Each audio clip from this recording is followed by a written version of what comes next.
This video is sponsored by SBO Digital Marketing. Join SBO Digital Marketing work from home opportunity.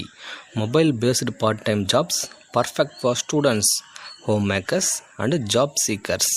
Skip பண்ணாதீங்க. பெரிய தப்பு. தினம் 300 ரூபாய் சம்பாதிக்க அரிய வாய்ப்பு. இன்ஸ்டாகிராம், ஃபேஸ்புக் பயன்படுத்த தெரிந்தால் போதும் content post and content publishing மூலமா தினம் 300 ரூபாய் சம்பாதிக்கலாம். இந்த வேலை செய்ய 5 நிமிடம் போதும். Work training support, group communication support, all language customer live chat support, முக்கியமா சொந்தமா ஒரு பிசினஸ் ஸ்டார்ட் பண்ற அளவுக்கு உங்களால கற்றுக்கொள்ளவும் முடியும், சம்பாதிக்கவும் முடியும். இந்த வேலை வாய்ப்பு வழங்குவது 5 வருடத்திற்கு மேல ரன் ஆகிட்டு இருக்க நம்ம தமிழ்நாட்டு company school of business organisation private limited. மேலும் விவரங்களுக்கு டிஸ்கிரிப்ஷன்ல கொடுத்திருக்க நம்பருக்கு வாட்ஸ்அப் பண்ணுங்க.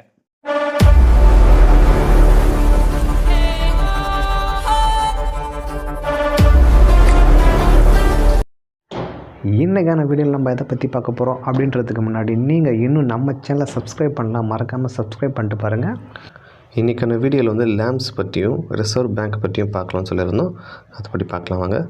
லேம்ப்ஸ் கூட்டுறவு சங்கங்கள் எந்த பகுதியில் துவங்கப்பட்டதுன்னா பழங்குடியினர் மலைவாழ் மக்கள் தான் வந்து லேம்ப்ஸ்ன்னு சொல்லுவாங்க. தமிழ்நாட்டில் லேம்ப் சொசைட்டி முதலில் எந்த ஆண்டு துவங்கப்பட்டதுன்னா 1976. எந்த சட்டத்தின் மூலம் முதலில் மாநில மத்திய கூட்டுறவு வங்கிகள் துவங்கப்பட்டதுன்னா 1912. தமிழ்நாட்டின் மொத்தம் எத்தனை லேம்ப்ஸ் செயல்பட்டு வருகிறதுன்னா 18. கரண்ட்டில் வந்து 39 செயல்பட்டு வருகிறது. சரிங்களா? அடுத்தது வந்து ரிசர்வ் பேங்க் பற்றி பார்ப்போம். இந்திய ரிசர்வ் வங்கி துவங்கப்பட்ட ஆண்டு வந்து 1935. இந்திய ரிசர்வ் வங்கி சட்டம் நிறைவேற்றப்பட்ட ஆண்டு வந்து 1934. சட்டம்னு வந்தால் 34, துவங்கப்பட்டது வங்கி நடைமுறைக்கு வந்தது அதனால் தான் 1935. மத்திய வங்கியின் வளர்ச்சி தொடர்பான மேத்தா குழு தனது பரிந்துரை வழங்கிய ஆண்டு 1960. மத்திய வங்கியின் விவகார எல்லை தொடர்பான மெக்லகன் குழு பரிந்துரை வழங்கிய ஆண்டு வந்து 1915. மத்திய கூட்டுறவு வங்கியின் விவகார எல்லை வந்து ஒரு மாவட்டம்.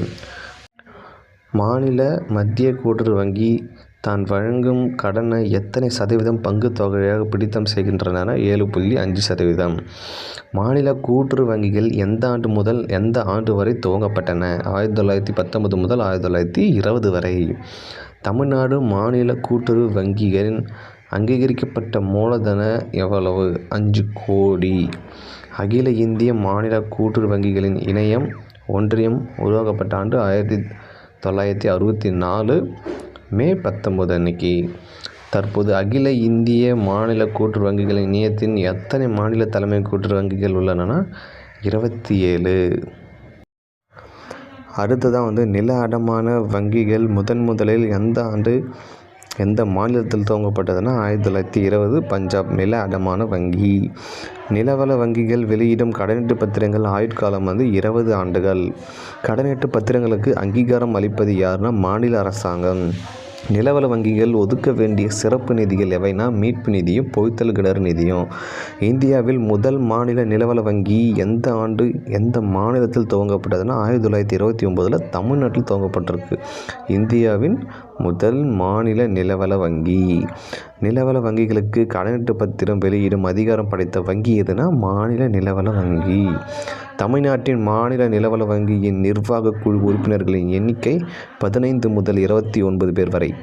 இந்திய பொறுப்புரிமை சட்டம் வந்து 1882. இந்திய காப்புரிமை சட்டம் வந்து 1938. அகில இந்திய மாநில நிலவள வங்கிகளின் ஒன்றியம் எந்த ஆண்டு துவங்கப்பட்டதுன்னா 1970 பஞ்சாப். ஜெர்மனியில் நகர கூட்டுறவு வங்கிகள் துவங்கப்பட்ட காரணம், ஜெர்மனி வந்தாலே சோல்ஸ்.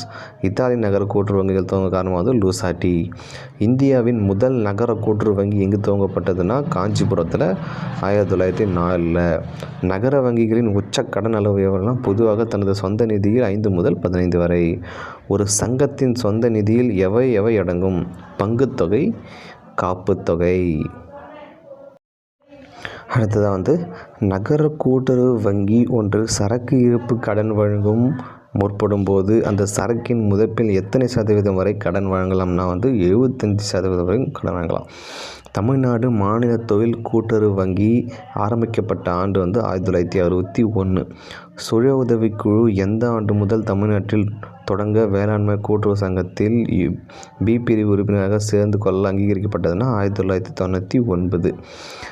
கேசிசி என்பதன் விரிவாக்கம் கிசான் கிரெடிட் கார்டு. இது வந்து 1998 உருவாக்கப்பட்டது. 1989 வந்து வேளாண் கடன் பரிசீலனை குழுவின் தலைவர் வந்து குஸ்ரோ. விவசாயிகள் நிதி உதவிக் கழகம் வந்து எந்த ஆண்டுனா 1968. இந்த வீடியோவில் இம்பார்ட்டன்ட் கொஸ்டின்ஸ்லாம் பார்த்தா நெக்ஸ்ட் வீடியோவில் வந்து கூட்டுறவு வரலாறு மற்றும் கொள்கைகளை பார்க்கலாம். நன்றி.